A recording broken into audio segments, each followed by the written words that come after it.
ആളെ മനസ്സിലായോ? യെസ്, അതന്നെ കിലാഞ്ചി, നമ്മുടെ ലക്ഷദ്വീപുകാരുടെ സ്പെഷ്യൽ. ഒരുപാട് വീഡിയോസ് കണ്ടിട്ട് ഇൻസ്പയർഡ് ആയിട്ടാണ് കേട്ടോ ഞാനിത് ഉണ്ടാക്കണേ. സെക്കൻഡ് ടൈം ആണ് ഞാനിത് ഉണ്ടാക്കണേ. അടിപൊളി ടേസ്റ്റ് ആണ്.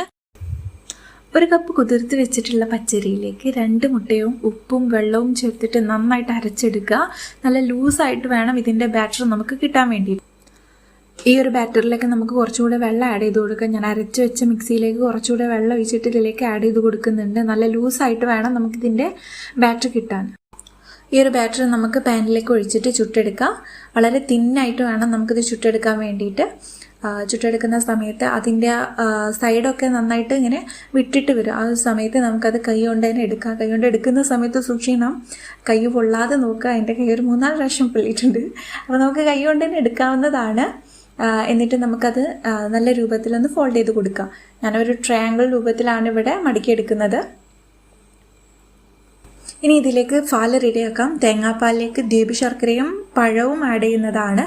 എൻ്റെ കയ്യിൽ ദ്വീപ് ശർക്കര ഇല്ലാത്തതുകൊണ്ട് ഞാൻ പഞ്ചസാരയാണ് കേട്ടോ ഇതിലേക്ക് ആഡ് ചെയ്യുന്നത്. പഞ്ചസാര നമുക്ക് ആഡ് ചെയ്യാവുന്നതാണ്. ഈ ഒരു രീതിയിലാണ് പാൽ ഉണ്ടാവുക. ഇത് നമ്മളുടെ കിലാഞ്ചിയിലോട്ട് ഒഴിച്ചിട്ട് നല്ല ഉഷാറായിട്ട് കഴിച്ചാൽ അടിപൊളിയാണ്. ഒരു മസ്റ്റ് ട്രൈ ഐറ്റം തന്നെ പറയാം. ഇഷ്ടപ്പെട്ടാൽ ലൈഫിൽ ഒരു പ്രാവശ്യമെങ്കിലും ഇതൊന്ന് ട്രൈ ചെയ്ത് നോക്കൂ കേട്ടോ. വളരെ എളുപ്പമാണ് ഉണ്ടാക്കാൻ. ജസ്റ്റ് ഒന്ന് ട്രൈ ചെയ്ത് നോക്കൂ.